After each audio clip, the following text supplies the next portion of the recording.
নমস্কার, আমি মিলি সরকার Bengal urban kitchen থেকে বলছি।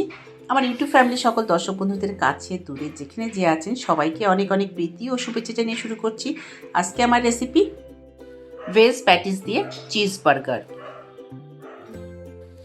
প্রথমে আমি বার্গারের জন্য যে প্যাটি ইউজ করব সেটাকে আমি বানিয়ে নিচ্ছি। তার জন্য একটা প্যান বসিয়ে দিয়েছি। প্যান গরম হয়ে গেলে আমি এর মধ্যে দিয়ে দিচ্ছি কিছুটা সাদা তেল।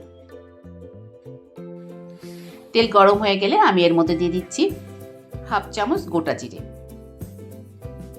জিরেটা প্রথমে একটু ভাজা ভাজা মতো করে নেব। তারপর এখানে 8 থেকে 10 কলি গার্লিক, যেটাকে আমি ছোট ছোট টুকরো করে কেটে নিয়েছি, সেটা দিয়ে দিলাম। দিয়ে একটু নেড়ে নিচ্ছি 30 সেকেন্ডস মতো একটু ভেজে নেব। তারপরে আমি এর মধ্যে দিয়ে দেবো জিঞ্জার, ছোট এক টুকরো জিঞ্জার বা আদা, সেটাকেও আমি ছোট ছোট টুকরো করে কেটে নিয়েছি, সেটাও দিয়ে দিলাম। খুব ছোট করে কাটতে হবে, এইভাবে করে কেটে নিয়েছি। আর সেটা আদা আর রসুন প্রথমে একটু ভেজে নিলাম। আজকে আমার বানানো এই ভেজ বার্গারের রেসিপিটা আশা করি আপনি স্কিপ না করে সম্পূর্ণ দেখবেন। দেখে যদি ভালো লাগে তাহলে অবশ্যই ফ্যামিলি আর ফ্রেন্ডসদের সঙ্গে শেয়ার করতে ভুলবেন না। আপনি যদি আমার পুরনো বন্ধু হয়ে থাকেন তাহলে জানাবো অনেক অনেক ধন্যবাদ। আর আপনি যদি এখনও আমার চ্যানেলটাকে সাবস্ক্রাইব না করে থাকেন, প্লিজ আমার চ্যানেলটাকে সাবস্ক্রাইব করে আমার পাশে থাকবেন। এরপর আমি এর মধ্যে দিয়ে দিলাম একটা ছোট বাটির 1 বাটি গাজর, ছোটো ছোটো টুকরো করে সেটাও কেটে নিয়েছি। সেই গাজরের টুকরোটা দিয়ে আদা আর রসুনের সঙ্গে ওটাকে একটু ভেজে নিলাম। এরপর আমি এর মধ্যে দিয়ে দিচ্ছি বিনস, গোটা 6 বিনসকে আমি ছোটো ছোটো টুকরো করে কেটে নিয়েছি। সেই বিনসের টুকরোও সবটাই দিয়ে দিলাম এর মধ্যে। দিয়ে গাজরের সঙ্গে নেড়ে দিয়ে নেবো আবারও।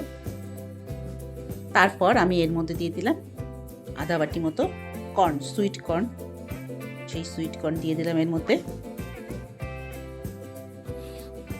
সুইট কর্ন দেওয়ার পর গাজর, বিনস, সুইট কর্ন, আদা রসুন সব একসঙ্গে করে খুব ভালো করে ভেজে নেব যাতে এগুলো নরম হয়ে আসে। এরপর আমি এর মধ্যে দিয়ে দেবো গুঁড়ো মশলা। গুঁড়ো মশলার মধ্যে দিয়ে দিলাম 1 চামচ লঙ্কা গুঁড়ো, লঙ্কাটা আপনি নিজের স্বাদ অনুসারে দিয়ে দেবেন। আধা চামচ মতো জিরের গুঁড়ো আর আধা চামচ ধনের গুঁড়ো দিয়ে খুব ভালো করে নেড়ে দিচ্ছি একসঙ্গে সবগুলো। এরপর আমি এর মধ্যে দিয়ে দিলাম আধা চামচ মতো গরম মশলার গুঁড়ো। সেটা দেওয়ার পর আবারও একটু নেড়ে দিচ্ছি। সব মশলা দেওয়ার পর এগুলোকে সব একসঙ্গে করে ভেজে নিয়েছি। এরপর আমি এর মধ্যে দিয়ে দিচ্ছি 2 বড় আলু ম্যাশ করে নিয়েছি, সেটা দিয়ে দিলাম। দিয়ে খুব ভালো করে এগুলোকে একসাথে করে মিশিয়ে নেব। আর একটা জিনিস খেয়াল করে দেখবেন, এতে কিন্তু আমি এখনও নুন দেইনি। খুব ভালো করে মিশিয়ে নেওয়ার পর এর মধ্যে দিয়ে দেবো নুন। নুনটা আমি 1 চামচ দিয়েছি, আপনি নিজের স্বাদ অনুসারে দেবেন। আর দিয়ে দেবো আধা চামচ মতো হলুদ গুঁড়ো। দিয়ে দিলাম নুন আর সাথে দিয়ে দেবো হলুদ গুঁড়ো একটু। দিয়ে খুব ভালো করে এটাকে নেড়ে দেব। এটাকে খুব ভালো করে নেড়ে নেড়ে শুকনো করে নেব। সব শেষে এর মধ্যে দিয়ে দেবো আধা বাটি মতো পনির, এটা ঘরে বানানো পনির, সেটা দিয়ে দিলাম। দিয়ে খুব ভালো করে এর সঙ্গে মিশিয়ে নেব।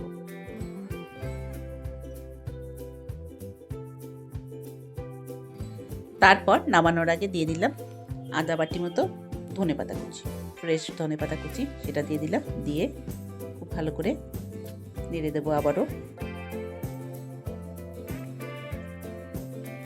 সব শেষে নামানোর আগে আমি এর মধ্যে দিয়ে দিচ্ছি 1 চামচ মতো কর্নফ্লাওয়ার। কর্নফ্লাওয়ার দিয়ে দিচ্ছি যাতে খুব ভালো করে বাইন্ডিংটা হয়। দিয়ে খুব ভালো করে নেড়ে দেব।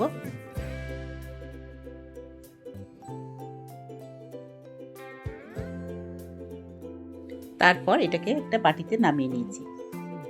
যখন একটু হাতে হয়ে যায়, এরকম ঠান্ডা হয়েছে, তখন আমি এর থেকে নিয়ে এরকম গোল গোল করে একটা প্যাটি আকারে গড়ে নেব। দেখুন যে পুরটা বানিয়েছি সেটা দিয়ে এরকম প্যাটি করে নিচ্ছি। এটা আমি বার্গারে ব্যবহার করব।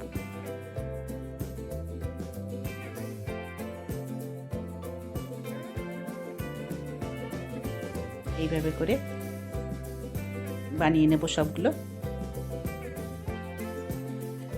প্যাটিগুলো তৈরি করে নিয়েছি। এরপর একটা বাটির মধ্যে নিয়ে নিচ্ছি টমেটো সস, এর মধ্যে দিয়ে দিচ্ছি বেশ কিছুটা মেয়োনিজ দিয়ে এটাকে খুব ভালো করে মিশিয়ে নেব টমেটো সসের সঙ্গে, যেটা আমি বার্গারে ব্যবহার করব।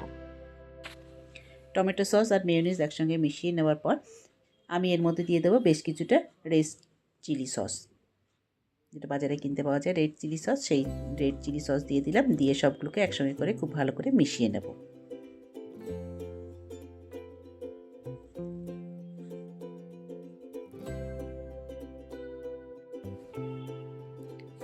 এবার একটা প্লেটের উপর নিয়ে নিচ্ছি বার্গার দুটোকে প্রথমে মাঝখান দিয়ে কেটে নেব। বার্গার দুটোকে মাঝখান দিয়ে কেটে নিয়েছি। এবার আমি এর উপরে লাগিয়ে দিচ্ছি বাটার, চারদিকে ভালো করে স্প্রেড করে দিচ্ছি বাটার। তারপর একটা প্যান বসিয়ে দিয়েছি, প্যান গরম হয়ে গেলে দিয়ে দিচ্ছি বার্গারগুলোকে এইভাবে করে একটু সেঁকে নিয়ে এগুলোকে নামিয়ে নেব।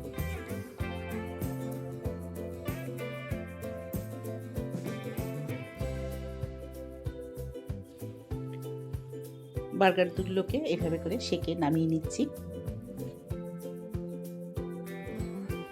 এরপর আবার একটা প্যান বসিয়ে দিয়েছি, প্যান গরম হয়ে গেলে আমি এর মধ্যে দিয়ে দিচ্ছি কিছুটা সাদা তেল।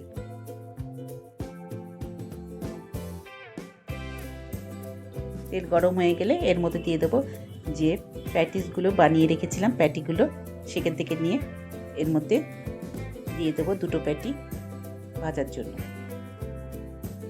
দিয়ে দিলাম প্যাটি, প্রথমে দুটো প্যাটি দিচ্ছি। কিছুক্ষণ অপেক্ষা করব, যখন একটা পাশ ভাজা হয়ে যাবে তখন উল্টে নেব। উল্টে দুটো পাশে বেশ ভালো করে ভাজবো, তারপর এটাকে নামিয়ে নেব। 3 থেকে 4 মিনিট একটা পাশ ভাজতে দিয়েছি, তারপরে এটাকে উল্টে দিলাম। এভাবে করে হালকা হাতে উল্টে দিচ্ছি, দুটো পাশে ভাজা হবে, তারপরে এটাকে নামিয়ে নেব।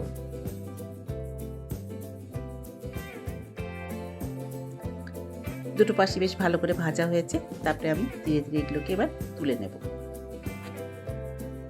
দেখুন প্যাটিগুলো রেডি হয়ে গেছে।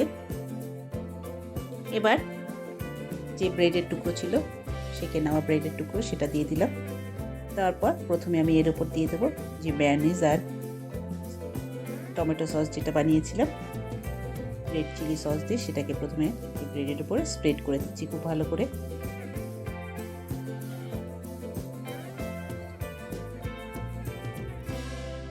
এরপর আমি এর উপর দিয়ে দিচ্ছি বাঁধাকপির পাতা, নিয়ে এইভাবে করে দিয়ে দিচ্ছি। এটা বাঁধাকপির ভেতরের দিকের পাতা, সফট। তার উপরে আমি দিয়ে দেবো প্যাটি যেটা তৈরি করেছি, ভেজিটেবল প্যাটি, সেটা দিয়ে দেবো। তারপর দিয়ে দেবো 1 স্লাইস চিজ এইভাবে করে। তারপরে দিয়ে দেবো টমেটো আর অনিয়ন স্লাইস।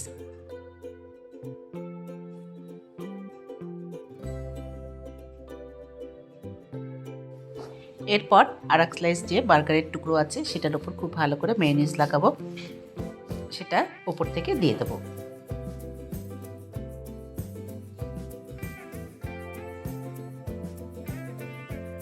দেখুন মেয়োনিজ লাগিয়ে নিয়েছি, এবার উপর থেকে এটা দিয়ে দিচ্ছি।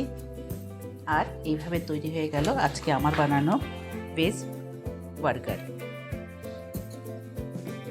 এরকম বার্গার আপনারা যখন তখন বাচ্চাদের জন্য কিন্তু বানিয়ে দিতে পারেন, ওরা খেতে খুব পছন্দ করবে। আজকে আমার বানানো এই রেসিপিটা আশা করি আপনাদের পছন্দ হয়েছে। যদি পছন্দ হয়ে থাকে তাহলে অবশ্যই লাইক করবেন, শেয়ার করবেন আর সাবস্ক্রাইব করে আমার পাশে থাকবেন।